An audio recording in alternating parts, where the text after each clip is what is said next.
यसे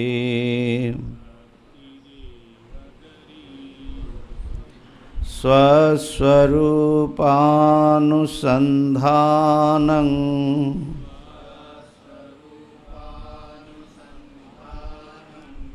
भक्तिरेत्यपरे जगुः।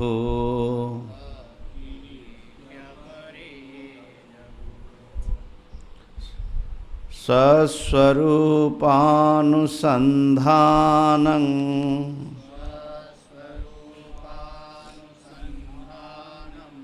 भक्तिरेत्यभिधीयते।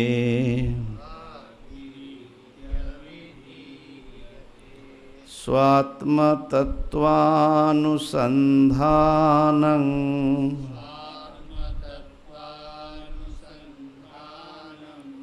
भक्तिरेत्यपरे जगुः।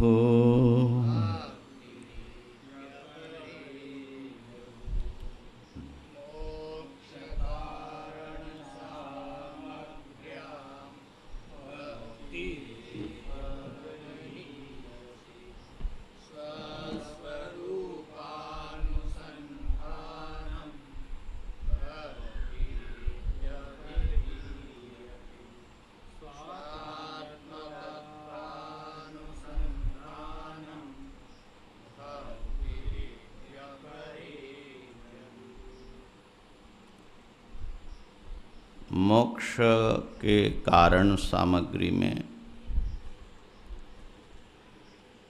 भक्ति ही श्रेष्ठ कारण है, साक्षात कारण है। और वो भक्ति क्या है जिससे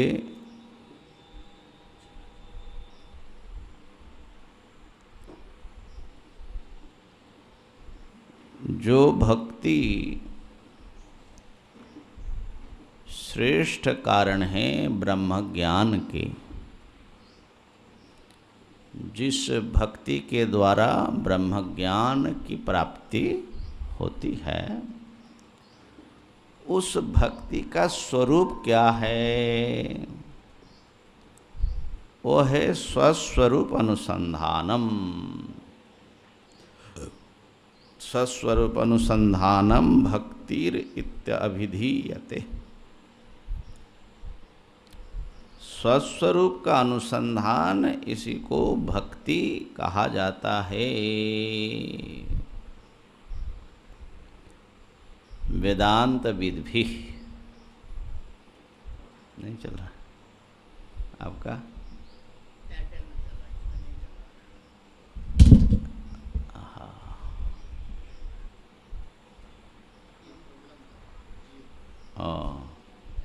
इसके द्वारा थोड़ा थोड़ा चल रहा है। तो भक्तिरित्य अभिधीयते वेदांत विद्भि। वेदांत वेत्ताओं ने इतना ऊपर से हम जोड़ सकते हैं, स्वस्वरूप अनुसंधान को भक्ति ऐसा कहा। स्वस्वरूप अनुसंधान, अपने स्वरूप का अनुसंधान, इसका अर्थ अभी लगाएंगे। लेकिन अपरे कुछ दूसरे लोग हैं, वे कहते हैं कि भक्ति जो मोक्ष के कारण सामग्री में श्रेष्ठ हैं, गरियसी हैं, वो है स्वात्म तत्वानुसंधानम। स्वयं के आत्मा के तत्व का अनुसंधान। दोनों में एक बात कॉमन है, वो है अनुसंधान। एक कह रहे हैं कि स्वस्वरूप का अनुसंधान भक्ति है, दूसरे कह रहे हैं कि स्वात्म तत्वानुसंधान भक्ति है। तो दोनों मत में अनुसंधान जो है वो भक्ति है।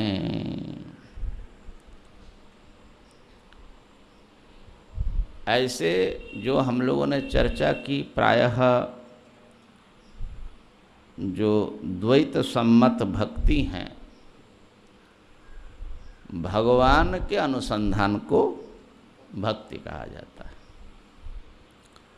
और वहाँ अनुसंधान शब्द बहुत ज़्यादा फिट नहीं है, लेकिन चिंतन है। भगवत चिंतन जो है, प्रेम पूर्वक भगवान पर अगाध विश्वास हो, निर्भरता हो और भगवत चिंतन में व्यक्ति तल्लीन हो जाए, ये जो है भक्ति का, ऐसे जो चित्त की वृत्ति हैं उसको भक्ति शब्द से कहा जाता है।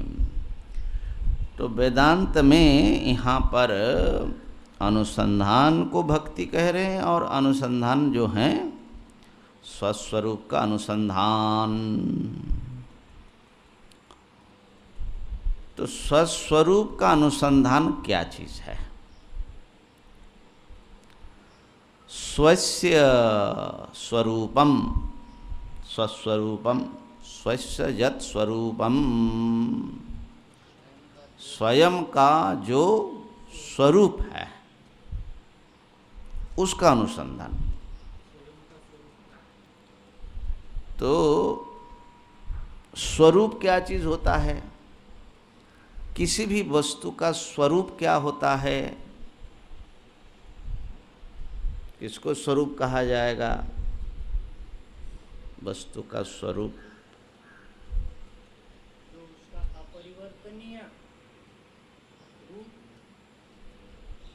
वो उसका स्वरूप। और जो परिवर्तनशील वस्तु है उसका स्वरूप क्या होगा? बड़ा बुद्धि लगाया था बाबा।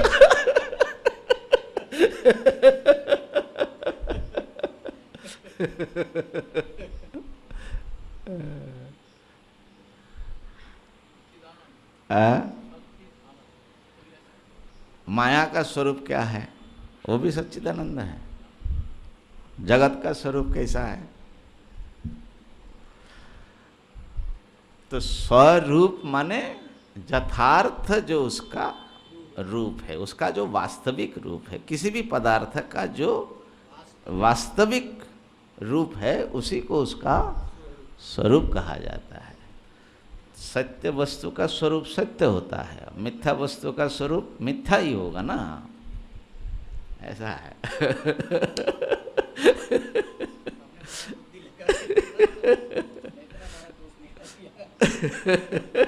माने एक ही प्रश्न में जो है निरुत्तर हो गए ना।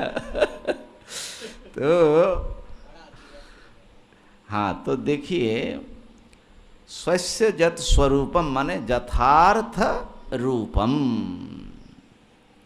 जो उस वस्तु का, किसी भी वस्तु का, उसका जो वास्तविक रूप है वही स्वरूप है। तो क्या किसी वस्तु का अवास्तविक रूप भी होता है? ये प्रश्न आएगा सामने। तो होता है। रस्सी को अगर आपने सर्प समझा तो सर्प रूप जो है वो रस्सी का वास्तविक रूप नहीं है, तो वो उसका स्वरूप। तो रस्सी को रूप में जानना वो उसके स्वरूप का ज्ञान है। तो किसी वस्तु का एक अपना रूप होता है और एक आरोपित रूप हो सकता है, जो उसको समझा गया, गलती से, भ्रांति से जो हमने समझा। तो वो जो आरोपित रूप है उसको वेदांत में औपाधिक रूप भी कहा जाता है।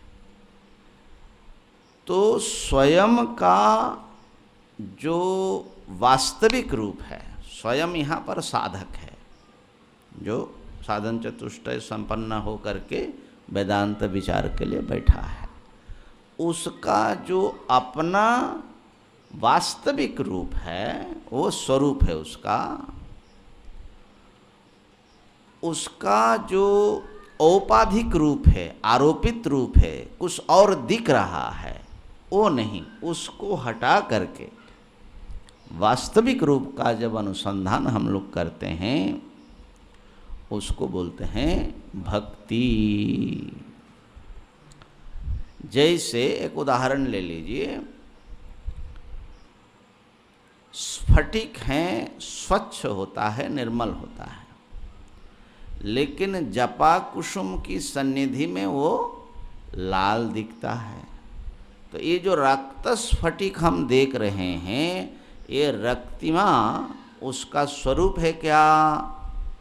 नहीं, वो है औपाधिक रूप। तो औपाधिक रूप को विवेक से अपसारित करके उसका जो वास्तविक रूप है, जो किसी और कारण से, बाहरी कारण से आया हुआ नहीं है, उसका अनुसंधान करना। इसी प्रकार हमारा जो स्वरूप है वो नाना प्रकार के उपाधियों के कारण दूसरा दूसरा प्रतीत हो रहा है। उन सब आरोपित औपाधिक रूपों का परिष्कार करके जो उसका सच्चाई है, यथार्थ रूप है, उस रूप में जानना। और उसका यथार्थ रूप क्या है? वेदांत के अनुसार वो है ब्रह्म।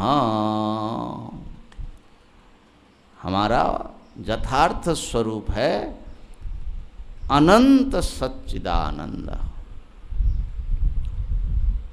इसकी चर्चा करेंगे, ये तो वेदांत की मुख्य बात है। तो उस यथार्थ रूप की, स्वयं के यथार्थ रूप क्या है, उसका अनुसंधान। अब अनुसंधान क्या है? अनुसंधान, तो अनु माने शास्त्राचार्य उपदेशानुसारेण। अनु शब्द का अर्थ हो तो पश्चात, हाँ, बाद में। अनुसरण माने किसी के पीछे पीछे चलना, अनुधावन है ना, ये सब होता है, अनुगमन। तो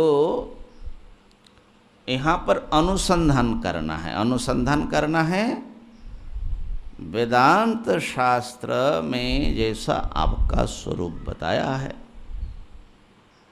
आचार्य ने वेदांत को जैसा आपको समझाया है। ये शास्त्राचार्य की बात जो है भाष्यकार ने जगह जगह अनुशब्द के पीछे लाए हैं, गीता भाष्य में भी देखना है ना।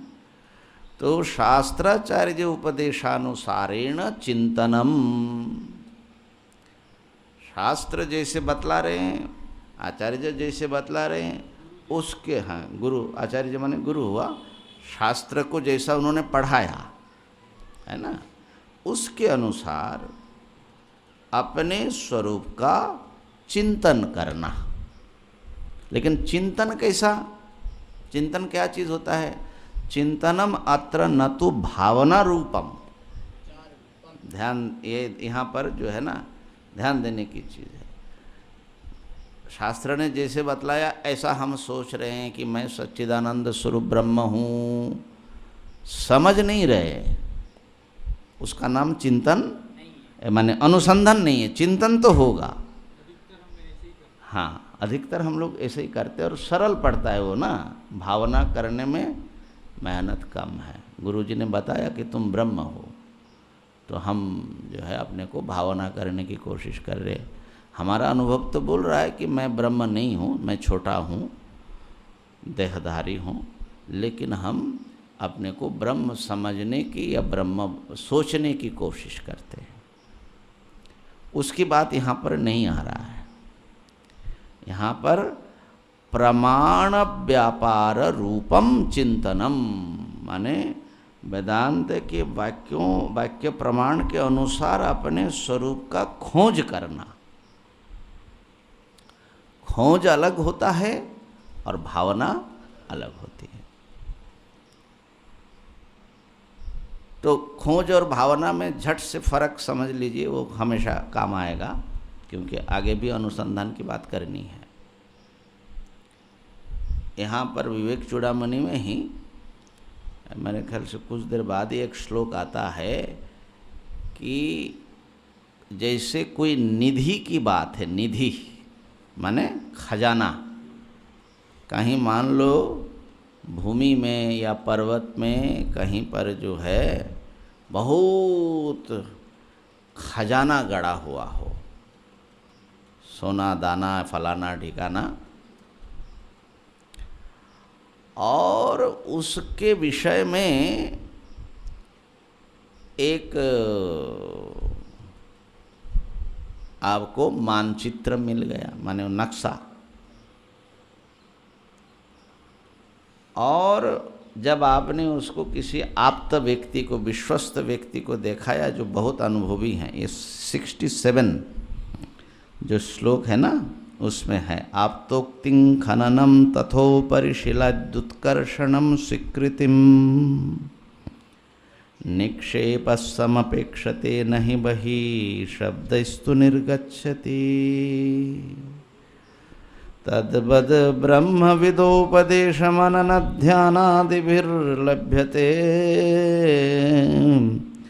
माया कार्यतिरोहितं सममलं तत्त्वं दुर्युक्तिभिः। तो यहाँ पर कह रहे हैं, उन्होंने कहा कि भाई बात तो सही है, ऐसा खजाना है और ये जो नक्शा है इसका अर्थ ऐसा ऐसा है, यहाँ से ऐसे जाओ करके उसको बताया। अब एक व्यक्ति जो है वो नक्शा ले करके अपने घर में बैठा, घर में बैठ करके वो ऐसा भावना कर रहे हैं कि मैं ऐसा गया, वहाँ से वहाँ गया, वहाँ पेड़ मिला, पेड़ जैसे जैसे नक्शे में है ऐसी बड़ी श्रद्धापूर्वक भावना कर रहे हैं। भावना करते करते वो वहाँ पहुँच गया जहाँ खजाना रखा है, और फिर उसने भावना से उसकी खुदाई चालू की ध्यान में, और खोदते खोदते महाराज वो जो है वो खजाना पा गया। पाएगा कि नहीं पाएगा? पाएगा कैसे पाएगा? वो तो घर में बैठ करके घर में बैठ करके वो भावना कर रहा है, या मान लो सपना देख रहा है सोए सोए कि मैं गया, माने वो सोचते बहुत है ना, उसको लेकर के सोचते सोचते सपना देख रहा है, मैं चला गया वहाँ खुदा, अरे मिल गया जगह जब कुछ नहीं नहीं गया हुआ कुछ नहीं, अरे कुछ नहीं है। तो ये जो भावना वाली बात है, हालांकि सुनने में थोड़ा कठोर जैसा लगता है, लेकिन अपने को ब्रह्म भावना करना बिना खुदाई बुदाई किए वो ऐसा ही है। उसकी भी उपयोगिता है अपने, वो बात बाद में आएगा, ये उपासना हो जाएगी। उससे अगर भावना जिसकी कर रहे ब्रह्म अगर प्रसन्न हो गया तो आपको जो है वो क्या बोलते छप्पर फाड़ के भी मिल सकता है लेकिन वो अलग चीज़ है भावना। दूसरा जो है वो नक्शा किया, पूरी तरह समझा गुरुजी से, और महाराज एडवेंचर शुरू किया।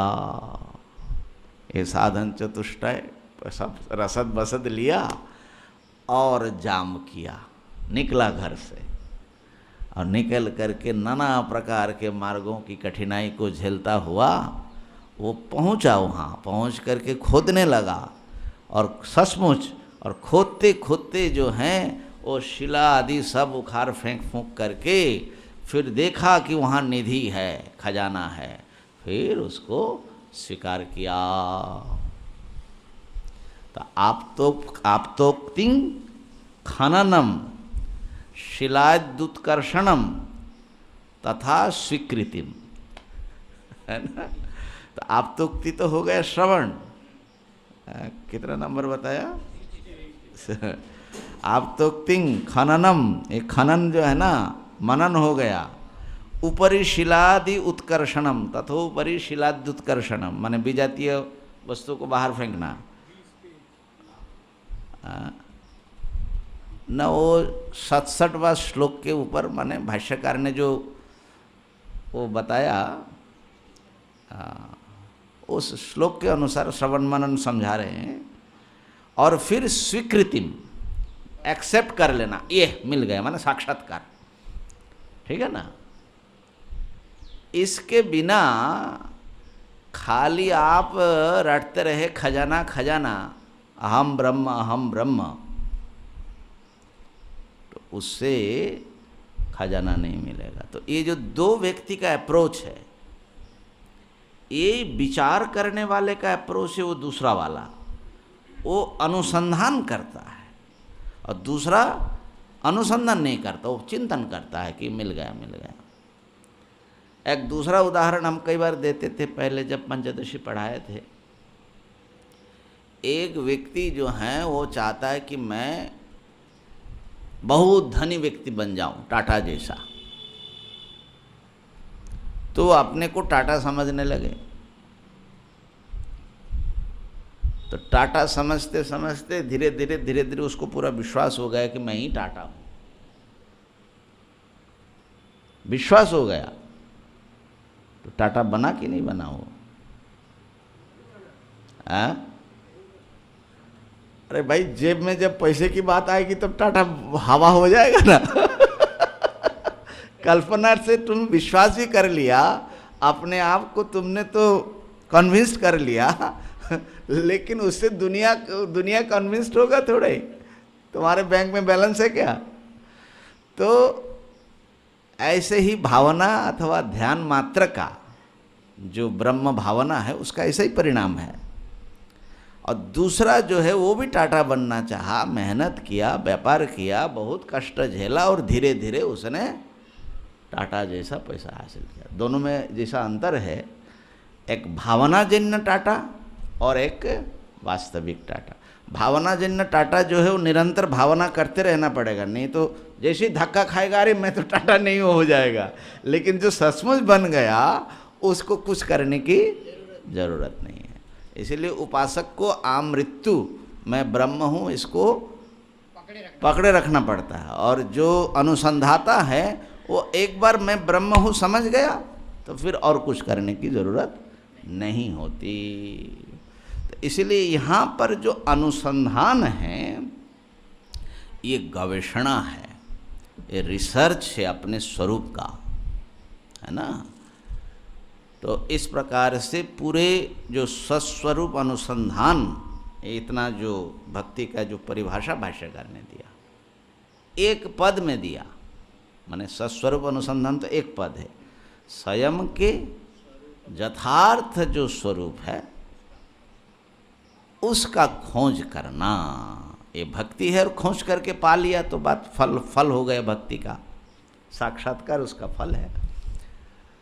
तो इसी अनुसंधान को वेदांत में श्रवण मनन निधिध्यासन, ये अनुसंधान का भी 3 स्टेज है। पहले तो मैप ले करके गुरु के पास बैठा, समझा पूरी बात, ये श्रवण, फिर उसके अनुसार वो निकला, ये हुआ यात्रा मनन, फिर खोदा खुदी करके उसको हम फेंका बाहर, इसको बोलते निधिध्यासन। फिर देखा कि वो ये मिला, है ना। तो ये जो है इसको वेदांत शास्त्र में भक्ति कहा। ये पहली बात तो हो गई ना।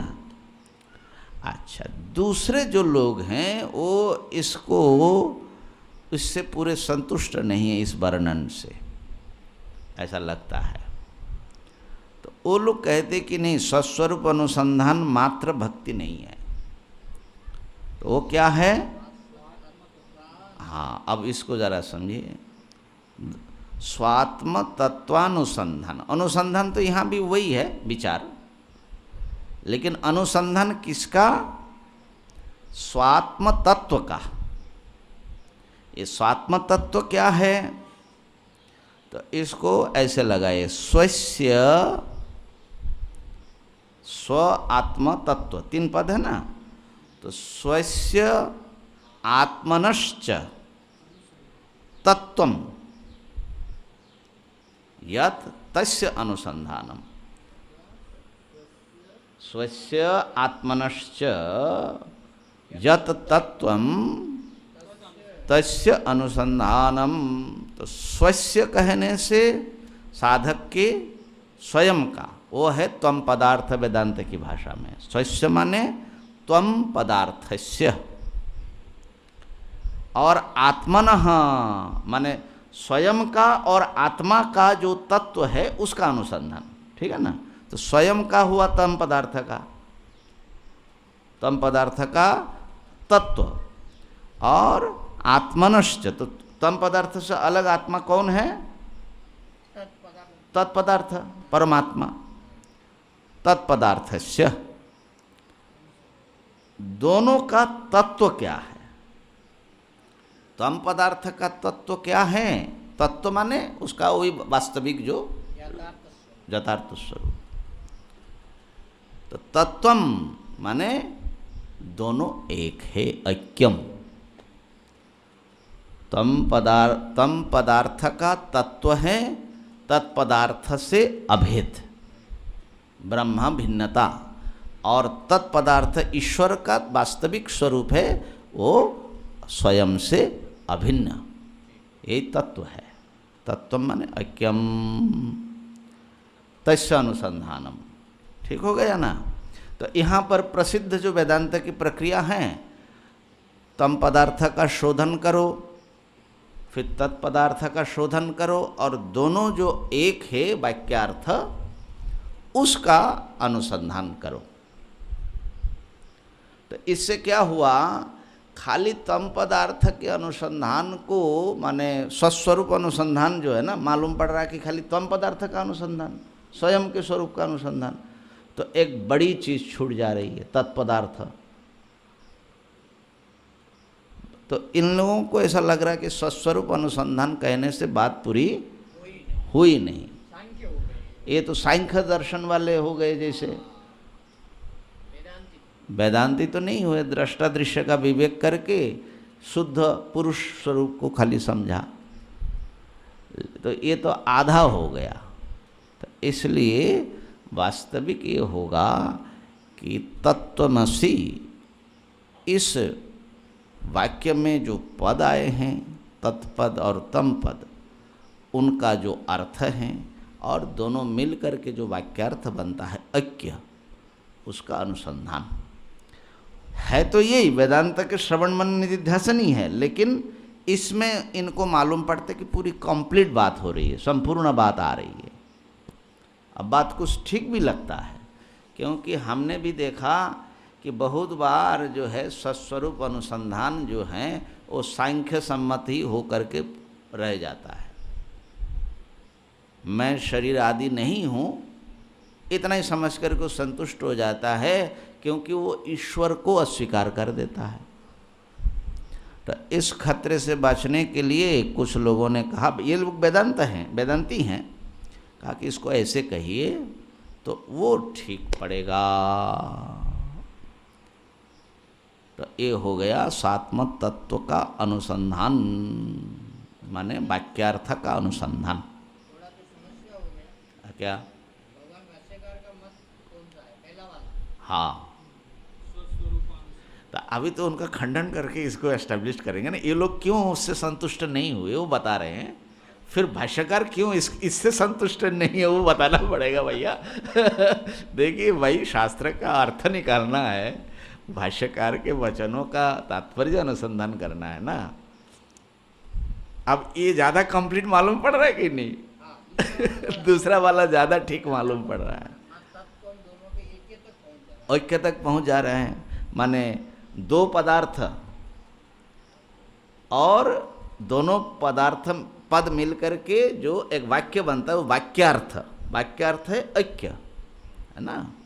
तो ये जो है ये पूरा वेदांत शास्त्र आ रहा है, सम्मत आ रहा है, और इससे जो है निश्चित ही आपको ब्रह्म साक्षात्कार होगा।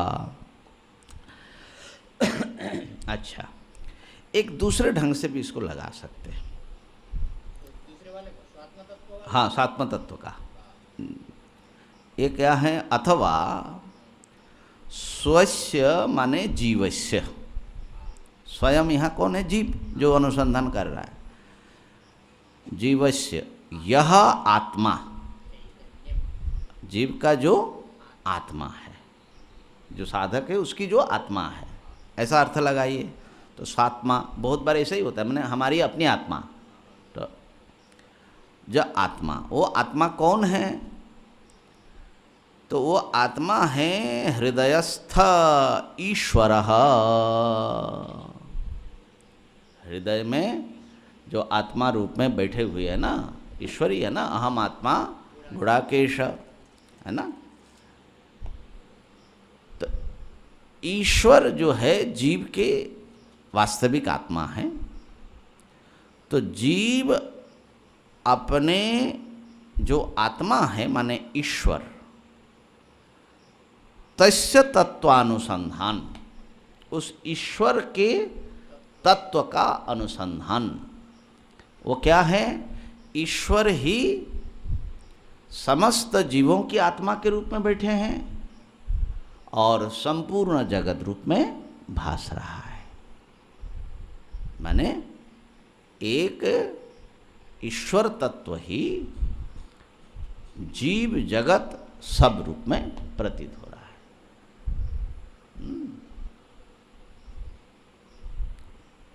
यहाँ पर बाद में जो है कुछ ऐसा श्लोक है, वेदांत सिद्धांत निरुक्तिरेषा ब्रह्मैव जीवः ब्रह्मैव जीवो सकलम जगच्च, है ना। ये श्लोक जो हैं हमारे एक मित्र जैसे थे, एक संत, वो बहुत बोलते थे, भंडारा में ये सुनाते थे। बड़ा प्यारा श्लोक है, भगवान आचार्य जी का भाष्यकार का लिखा हुआ। तो उसमें पूरे वेदांत का जो सिद्धांत है एक श्लोक में भगवान भाष्यकार ने यहाँ बताया। बहुत सुंदर श्लोक है, पहले ध्यान दे करके आते तो फट से बता देते। वेदांत सिद्धांत निरुक्तिरेषा ब्रह्मैव जीवो सकलम जगच्च अखंड आत्मा स्थितिरेव मोक्ष ब्रह्माद्वितीये श्रुतयः प्रमाणम। हाँ हाँ, हो गया। मैंने नंबर बता दे तो भाई थोड़ा सा, हाँ मिल गया, चलो धन्यवाद। 479 479 वेदांत सिद्धांत निरुक्तिरेषा ब्रह्मैव जीवः सकलं जगच्च अखंड रूप स्थितिरेव मोक्षो ब्रह्माद्वितीये श्रुतयः प्रमाणम। 479 479 श्लोक नंबर।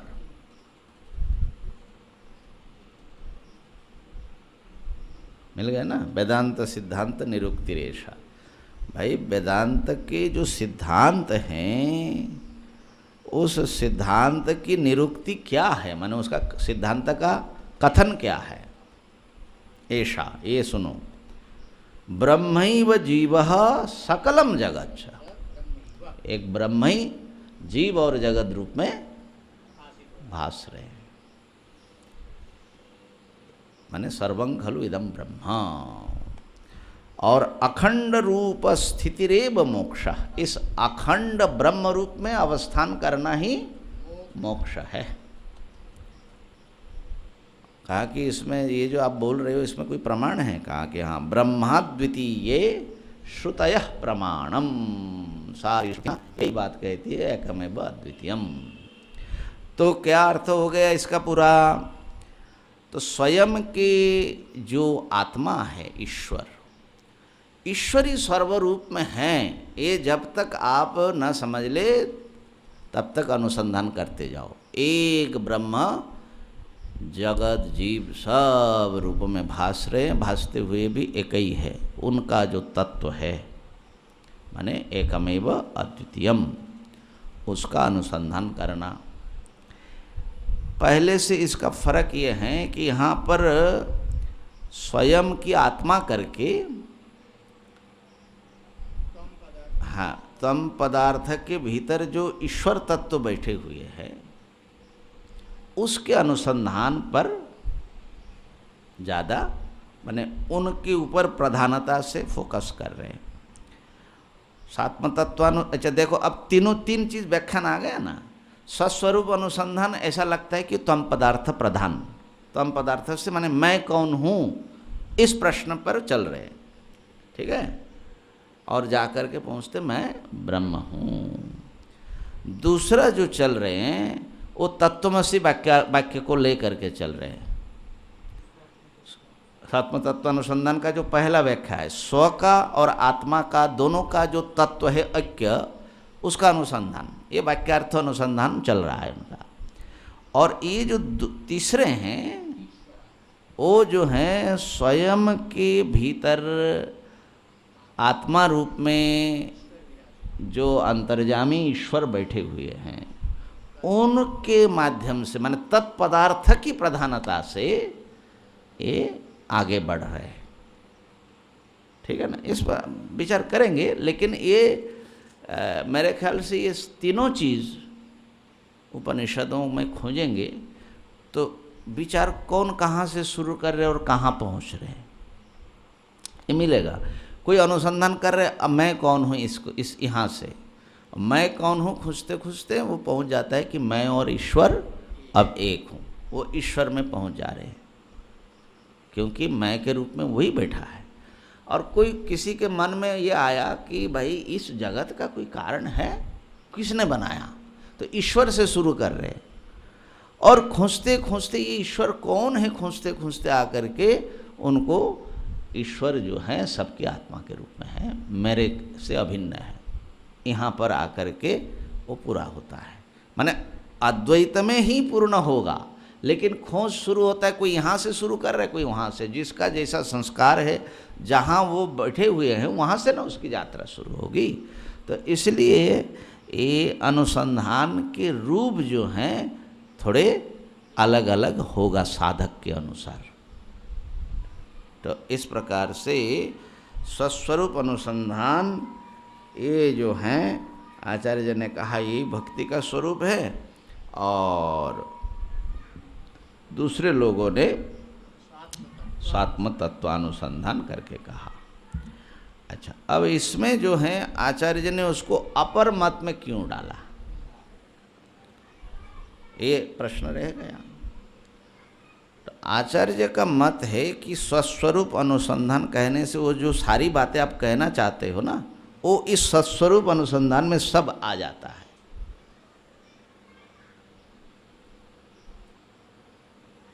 स्वयं का स्वरूप, तो स्वयं का स्वरूप ब्रह्म है।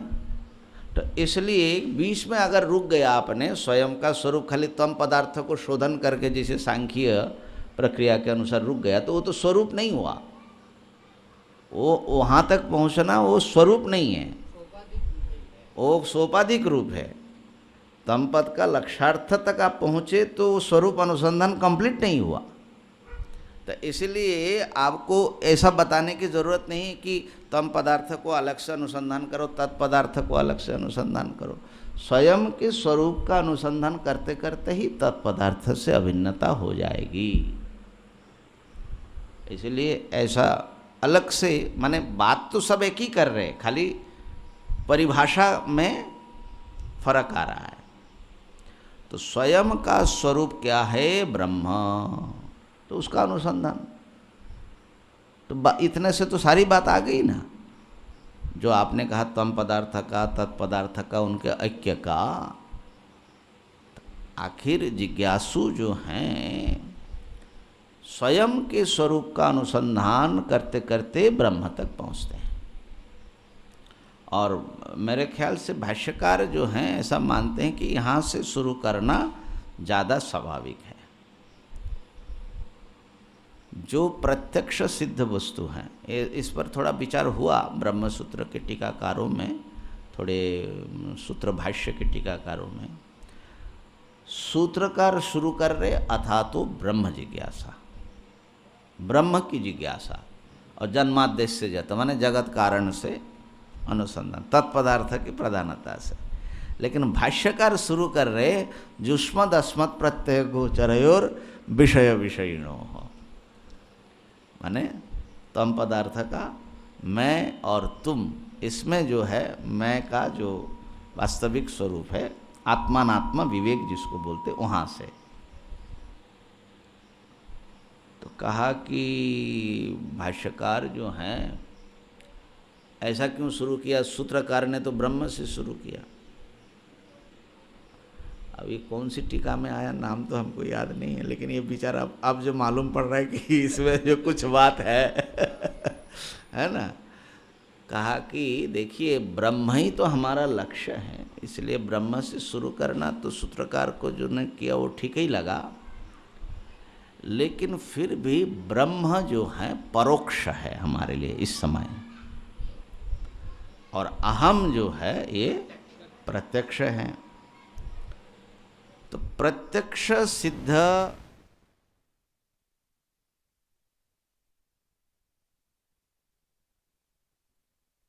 कह रहे हैं, टीकाकार भी बड़े व्यक्ति, हमने सुनाया था ना उस दिन, वो जो शंकर पीठ पर प्रतिष्ठित से चंद्रशेखरानंद सरस्वती जी, अभी वर्तमान जो भारती जी है उनके परम गुरु, और बड़ी सुंदर टीका है। तो उसमें वो क्या कहते, स्वस्वरूप अनुसंधान मतलब निदिध्यासन।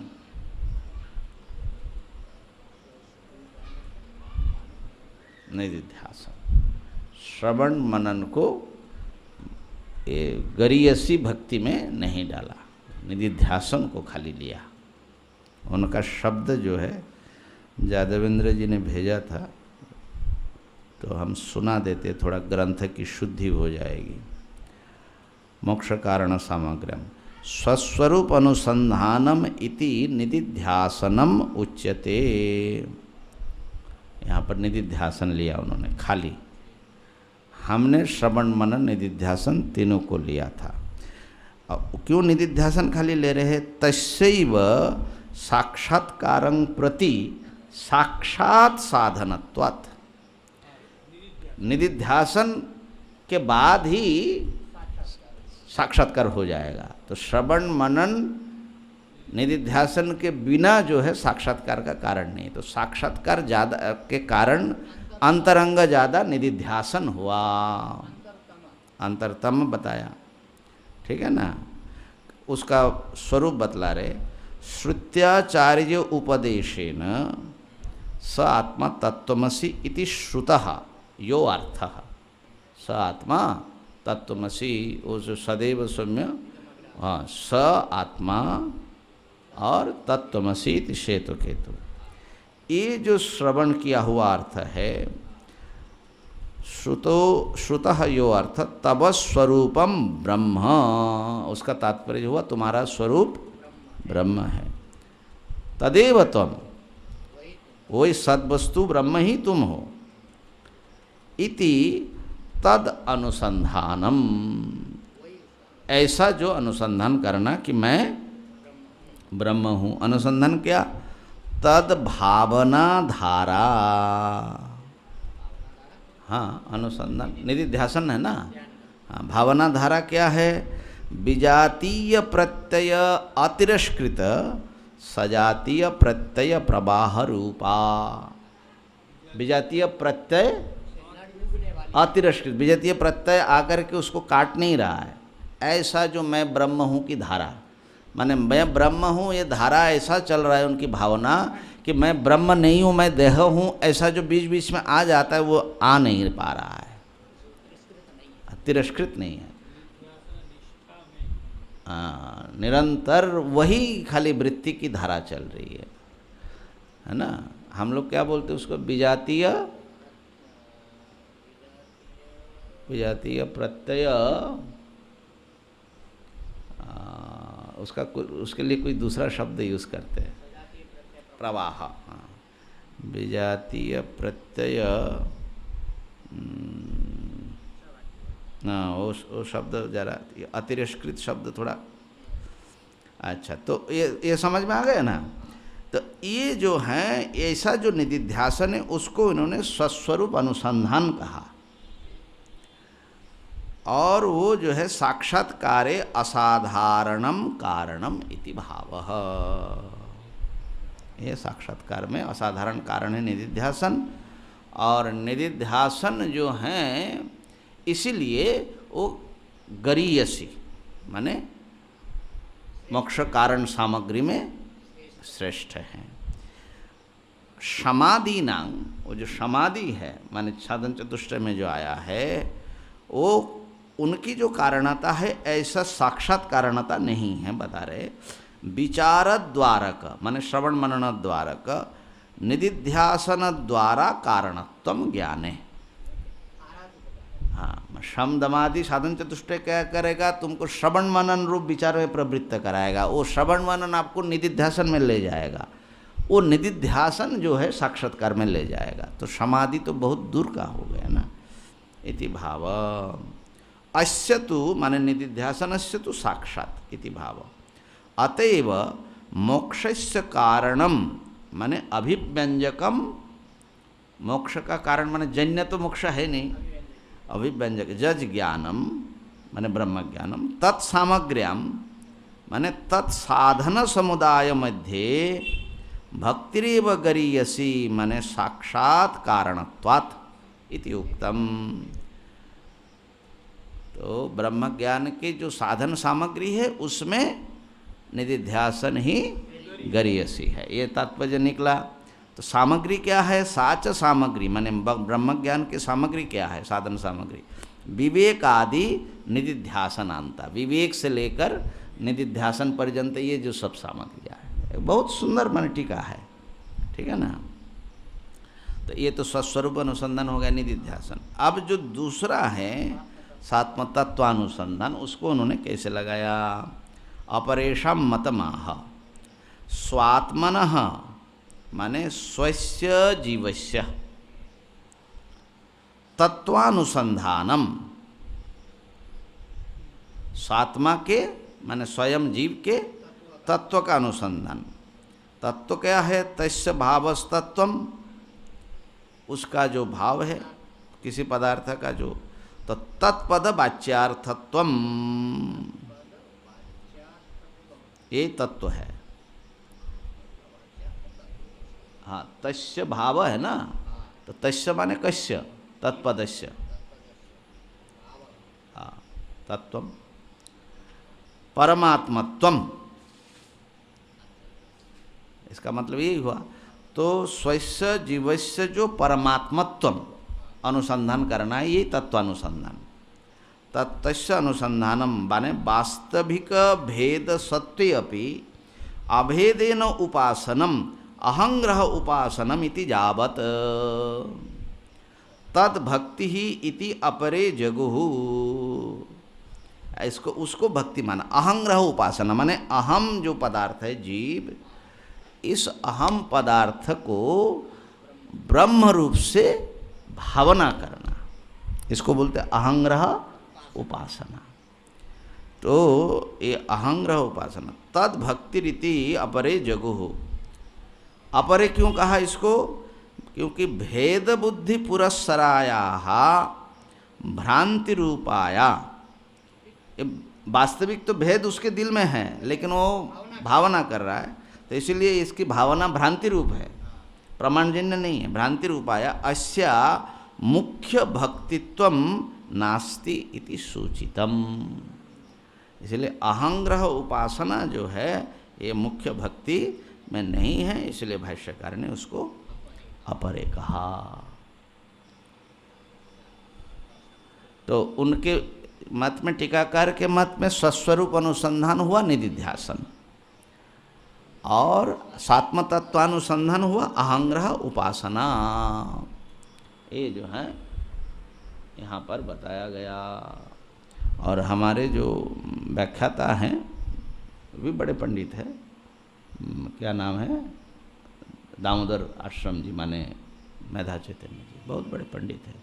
तो उन्होंने भी बिल्कुल इसी के अनुसार ही इसका अर्थ लगाया। क्या लगाया देखो, सस्वरूप अनुसंधान अर्थात निजेर जा स्वरूप ब्रह्म हते ऐक्य, সেই ऐक्य विषयक चिंतनी भक्ति। तो ऐक्य विषयक चिंतन वही निधिध्यासन है। এই মতটি বেদান্ত संप्रदायर सिद्धांत। सात्म तत्वानुसंधान बोलने से भेदवादियों का है। आत्मा से ब्रह्म को लोग भिन्न बोलते हैं, भिन्न होने पर भी अभिन्न रूप में उनकी उपासना करना, ये न्यायिकों का भी ऐसा ही है। वास्तविक भेद होते हुए भी अभेदेन चिंतनम, तो उसको भक्ति बोलते हैं। ये मत सिद्धांत नहीं है, ये बात आई। तो ये जो व्याख्यान है, इस व्याख्यान में मुझे संतोष नहीं हुआ, इसलिए मैंने उसका दूसरा ढंग से जो व्याख्यान किया। एक तो ये है, वेदांत में अहंग्रह उपासना की बात तो आती है, ब्रह्म उपासना की, वैसे ब्रह्म विचार की बात आती है, ऐसे ब्रह्म उपासना की बात भी आती है, ठीक है ना। और जो ब्रह्म सूत्र का चतुर्थ सूत्र है ना, तत्व समन्वयात, उसमें जो दो पूर्व पक्ष है, दो वर्णक है ना, तो पहला वर्णक तो ब्रह्म को जो मानते ही नहीं, मीमांसकों का मत है, उनकी बात तो हम ब्रह्म नास्तिका नाम मतम। लेकिन दूसरे जो हैं उसमें ये ब्रह्म उपासक संप्रदायों को भाष्यकार ने पूर्व पक्ष के रूप में रखा। कुछ लोग ऐसे मानते हैं कि ये जो अहम ब्रह्मास्मि, ये जो उपदेश है या तत्वमसि है, ये जो है जीव का वास्तविक ब्रह्म रूपता का वर्णन नहीं है, क्योंकि वास्तविकता का वर्णन वेद का अभिप्राय ही नहीं है। वेद का अभिप्राय है विधि, अर्थात साधक को कल्याण के लिए क्या करना चाहिए। तो खाली सप्तद्वीपा चमेदिनी, देखो पृथ्वी 7 द्वीप वाली है, ऐसा बताने से हमको क्या लाभ है, ऐसा जानने से। तो ऐसे चीज़ें जो है अर्थवाद मानी जाती है। हाँ, ज्ञान सार्थक होगा जब उसके आधार पर मुझे करना क्या है। तो कर्म में ही जा कर के, क्रिया में ही जा कर के वेद की सार्थकता है। खाली कुछ अध्ययन कर लिया लेकिन किसी भी काम का नहीं है, तो उस अध्ययन से क्या होगा। न आपकी अपनी समस्या मिट रही, न दूसरे की समस्या। तो इसलिए जैसे कहा कि अच्छा महाभारत पूरा क्यों सुनाया, ये रामायण मान लो, रामायण क्यों सुनाया, रामायण राम ने ऐसा किया वैसा किया। बोले ये सब सुनाने का कोई तात्पर्य नहीं है। तात्पर्य क्या है, हाँ, रामादिवत वर्तितव्यम न रावणादिवत। हाँ, इतना ही रामायण का सार है। राम जैसा आचरण करो, रावण जैसा नहीं। तो हमको करना क्या है और नहीं करना क्या है, इसी को बतलाने में वेद की सार्थकता है।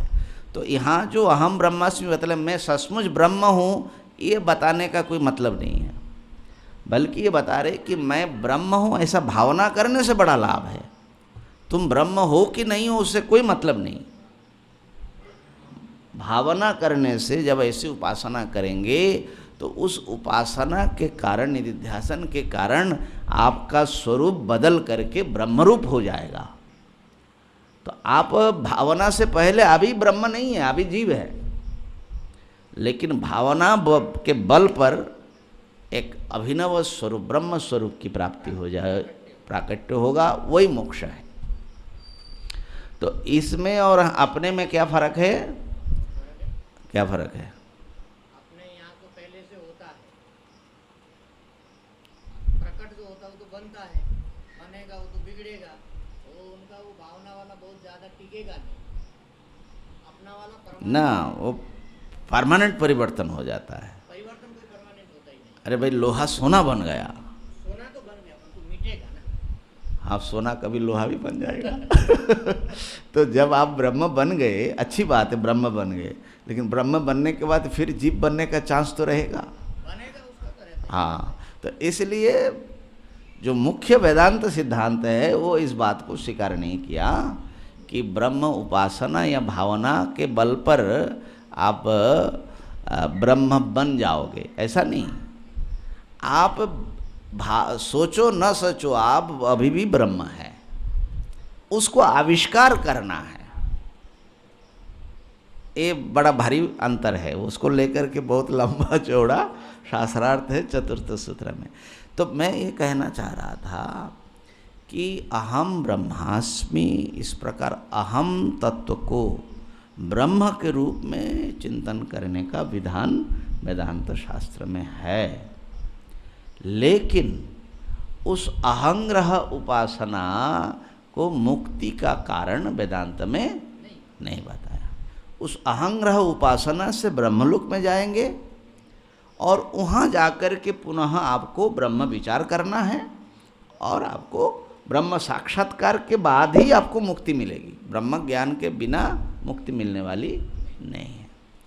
और ये जो सात्म तत्वानुसंधान है ये वेदांत का मुख्य धारा भी नहीं है। जो विचार में असमर्थ हैं उस साधक के लिए उपासना की बात, ये मंदा स्तेनुकंप्यन्ते, ठीक है ना। तो इसलिए यहाँ पर जब मोक्ष कारण सामग्री की बात कह रहे हैं, मोक्ष कारण सामग्री में भक्ति ही गरीयसी है, तो मोक्ष वास्तविक मोक्ष देने वाले जो कारण सामग्री है उसमें श्रेष्ठ कोई चीज़ बताना पड़ेगा। तो इसलिए यहाँ पर उपासना बतला देना मैं समझता हूँ कि यहाँ इस प्रसंग में ये फिट ही नहीं बैठता। कौन सी भक्ति गरीयसी है, तो उसमें अहंग्रह उपासना नहीं आ सकती, ठीक है ना। तो इसलिए जो टीकाकार ने कहा वो हमको ठीक नहीं लगा।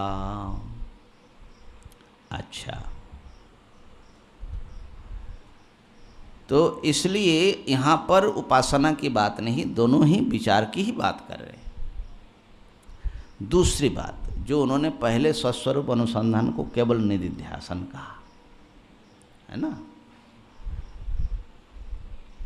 तो निधिध्यासन को भक्ति रेव गरीयसी हम कह सकते हैं। उसमें भी समस्या है। क्या समस्या है? क्योंकि श्रवण को प्रधान मानने वाली संप्रदाय हाँ, लोग जो है श्रवण को अंगी मानते हैं, हाँ, को अंग मानते हैं। ठीक, जो लोग श्रवण को अंगी मानते हैं हाँ, उनके लिए फिर क्या करेंगे आप? ठीक ठीक, ये आप सीधे निधिध्यासन को भक्ति कहना ठीक नहीं। हाँ ठीक है। माने ये है वेदांत में दो शाखा है शंकर वेदांत में, एक को बोलते विवरण प्रस्थान, एक को बोलते भामती प्रस्थान। तो भामती प्रस्थान ही ज़्यादा प्रचलित है। तो भामती प्रस्थान के अनुसार माने भामतीकार के अनुसार पहले श्रवण, फिर मनन, फिर निधिध्यासन, और निधिध्यासन की धारा चलाते रहो जैसे उन्होंने कहा, उसके बाद साक्षात्कार। तो निधिध्यासन को अंतरंग माना, माने मुख्य माना, अंगी, जैसा आपने कहा अंगी, और श्रवण मनन तो उसका अंग रूप में आएगा। माने भामतीकार के मन में भी श्रवण मनन तो चाहिए, लेकिन निधिध्यासन जो है उसकी प्रधानता रहती है। जब व्यक्ति प्रधान निधिध्यासन करता है तो उस ध्यान से उसका ब्रह्म साक्षात्कार हो जाता है। तो ये बात तो ठीक है, उनके अनुसार ये वर्णन फिट बैठ जाएगा। लेकिन जो विवरण प्रस्थान है और उसको ज़्यादा आचार्य मानने वाले हैं, मधुसूदन सरस्वती आदि, संक्षेप शारीरकार आदि, उनका कहना है श्रवण मुख्य है, ज्ञान श्रवण से होगा, क्योंकि श्रवण साक्षात वाक्यों को पकड़ करके चलता है, प्रमाण को। मनन निधिध्यासन तो उसको समझने के लिए काम आता है। हाँ, जैसे आपने सुना, सुन करके उसकी धारणा नहीं हो रही तो ध्यान लगाओ, थोड़ा उसको दिमाग में बैठाओ, बहुत बार हम लोग कैसा करते हैं, कोई ग्रंथ पढ़ते हैं, पढ़ करके थोड़ा सा रुक करके उसको बैठाना पड़ता है, ठीक है ना। लेकिन असली काम जो है श्रवण से होगा। और परीक्षित साक्षी स्यात् श्रवणगत मुक्त्युक्ति साधन है, भागवत में तो कह दिया कि भाई खाली श्रवण से मुक्ति हो जाती है। तो परीक्षित 7 दिन सुना, अलग से कहाँ वो निधिध्यासन के लिए उसको समय मिला। अर्जुन भी साक्षी है, नष्ट मोह गीता सुनते सुनते, है ना।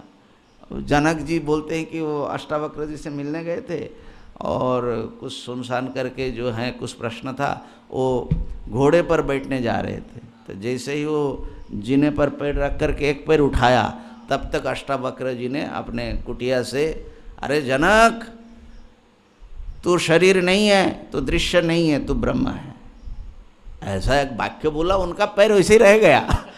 उतने में अधिकारी को मनन निधिध्यासन की आवश्यकता नहीं है।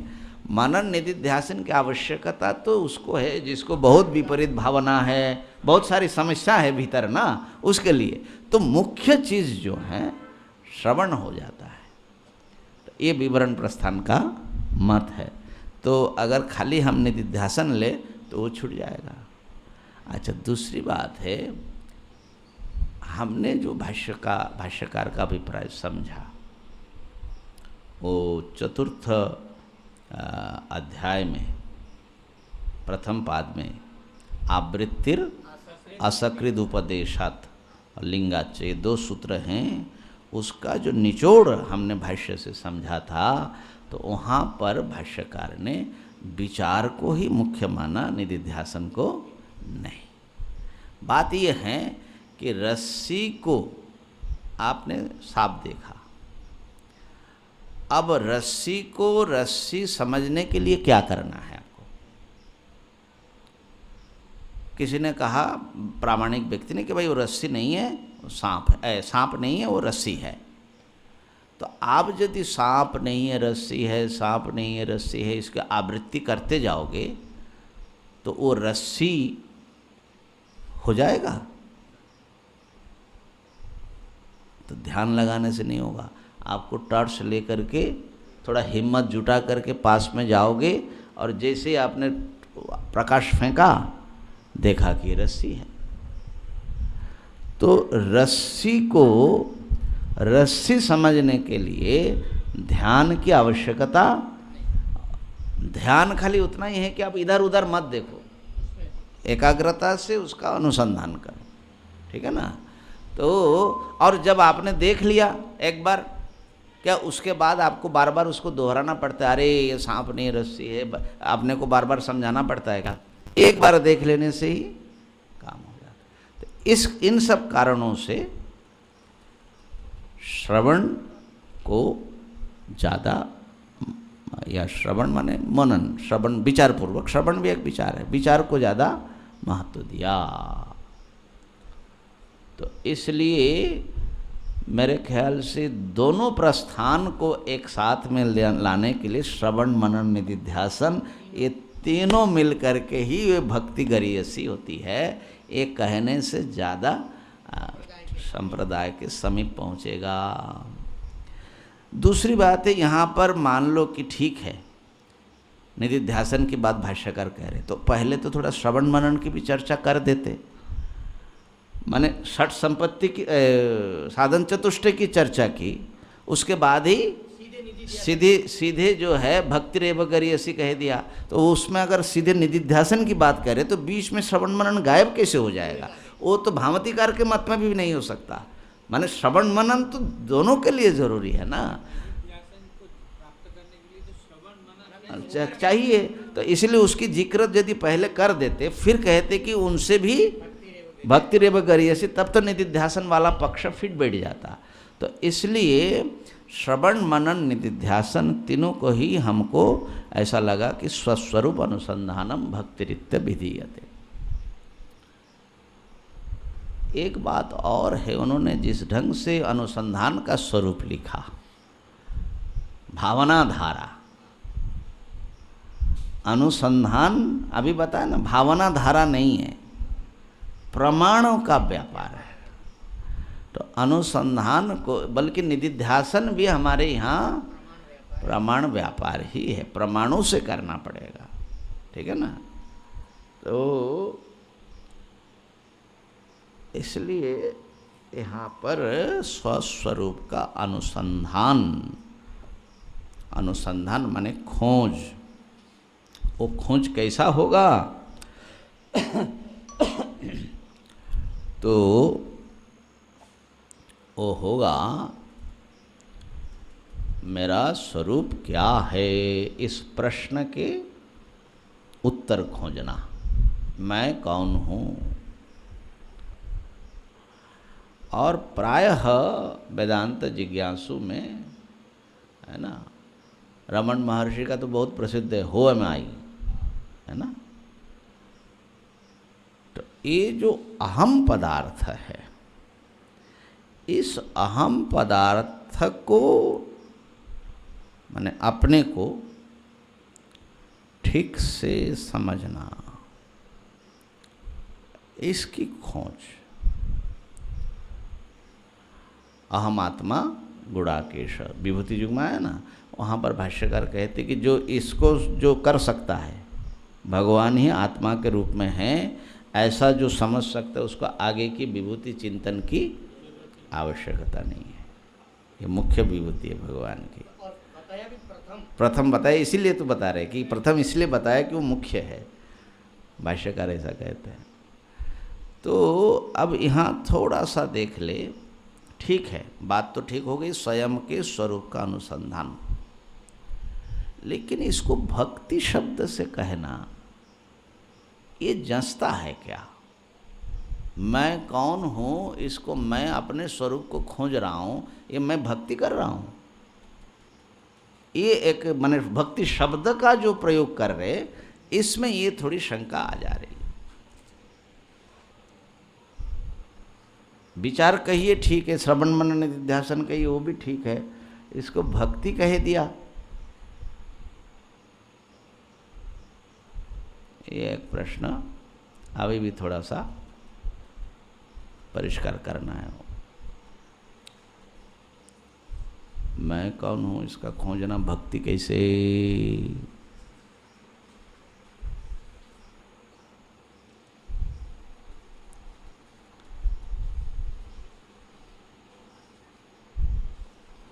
तो ऐसे जो हैं, हमने एक बार बताया तो था, लेकिन उस समय कई दिन पहले बताया था, थोड़ा हड़बड़ करके बताया था।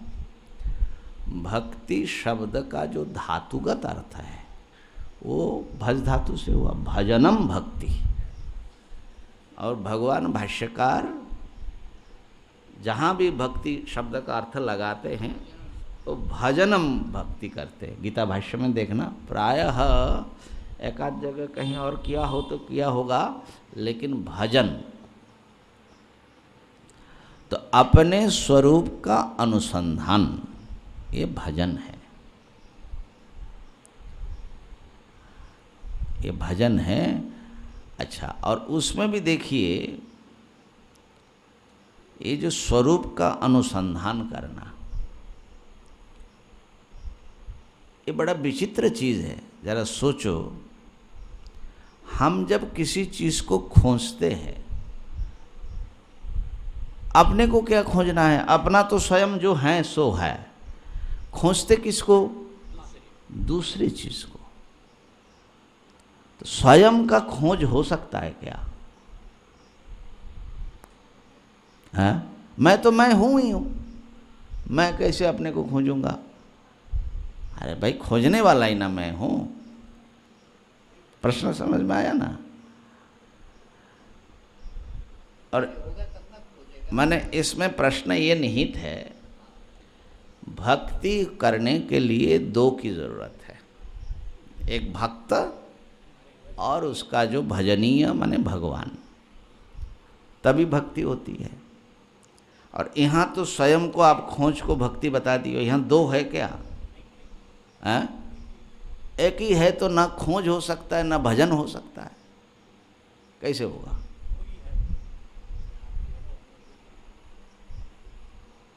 स्वयं की खोज कैसे होगा? माने खोजने वाला ही ना वो है, सत्स्वरूप का अनुसंधान। वो तो है, परंतु अभी किस रूप में है हाँ, उसको भी थोड़ा ये है। यहाँ अनुसंधान का मतलब शायद यही होगा कि जो स्वरूप नहीं है, नेति नेति करके जो चिंतन करता है, जो स्वरूप से बहिर्भूत वस्तुएं आई हुई है, तो प्रमाण के द्वारा विचार करके निश्चय करना कि ना ये मैं नहीं हूँ, ये मैं नहीं हूँ, ये मैं नहीं हूँ, ये करने में कोई आपको आपत्ति है? नहीं, वो माने स्वयं का जो स्वरूप है वो तो नित्य प्राप्त ही है, और मैं खोजने वाला हूँ। तो खोजने वाला अपने को खोजेगा कि किसी और चीज़ को खोजेगा? माने ये जो खोजने वाला अपने आत्मा स्वरूप को से खोजेगा। बहिर्भूत पदार्थ, शास्त्र जैसे बता रहे हैं ऐसा तो नहीं है ना अनुभव में। तो फिर वो जो खोज रहे तो हटा ही रहे, खनन कर रहे हैं ना अपना अनुसंधान, इसी को खोज बोलते हैं। वेदांत में जैसे बता आत्मा ऐसा है, अपना अनुभव है क्या, मैं ही, मेरा ही स्वरूप बदला है। तो वो जो स्वरूप को ढूंढना यही खोजना, खोजना का अलग खोजने का ये नहीं। मैंने, मेरा प्रश्न इतना ही था कि अगर मैं और मेरा स्वरूप अगर दो चीज़ नहीं होगा तो खोजना नहीं होगा। हाँ, ये मैं खाली इतना बताना चाह रहा था। तो क्या मैं और मेरा स्वरूप अलग है? नहीं, अलग नहीं है। फिर भी खोजना हो गया, उन्होंने उत्तर दे दिया। तो भाई अलग है और अलग नहीं भी है। बात को समझिए। क्या आप कौन हैं आपको पता है? तो हो गया ज्ञान, तो फिर वो कौन है तो पता। आप जानते हैं, सब जानते हैं कि मैं हूं, लेकिन आप कौन हैं? मैं कौन हूं? देह से लेकर के ब्रह्म तक एक को कितना मैं बैठा हुआ है ना? तो इसलिए मैं जितना अपने को जान रहा हूँ, मेरा जो परिचय जितना सा है, उतने से मेरा स्वरूप प्रकट नहीं हुआ। माने मेरा वास्तविक स्वरूप अज्ञात है, मुझे पता नहीं है। ये जो बीच में जो अज्ञान आया ना, अज्ञान जो है अपने स्वरूप के विषय में, आश्चर्य की बात यह है कि दूसरे चीज़ को मैं नहीं जानता हूँ, उसमें कोई आश्चर्य नहीं, लेकिन अपने को हम नहीं जानते कि मैं कौन हूँ, कहाँ से आया हूँ, क्यों हूँ, कहाँ जा रहा हूँ। ये बड़ी आश्चर्य की बात है। और ये आश्चर्य कर रहा है ये बीच में जो माया महारानी जो अज्ञान है ना, ये ऐसा खेल रचा है, मुझसे मुझको एक अलग कर दिया।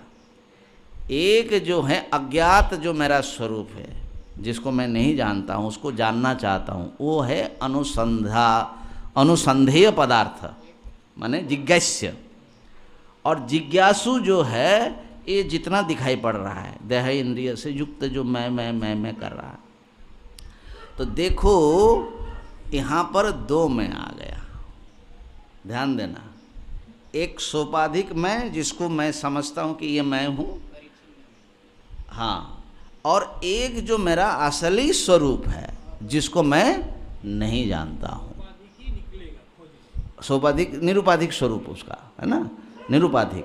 तो अब ये सोपाधिक जो जिज्ञासु है और निरुपाधिक जो अज्ञेय या अज्ञात जो आत्मा है या ब्रह्म है, उसकी खोज, तो वो स्वयं की खोज है, लेकिन फिर भी मानो कि एक व्यवधान आया हुआ है।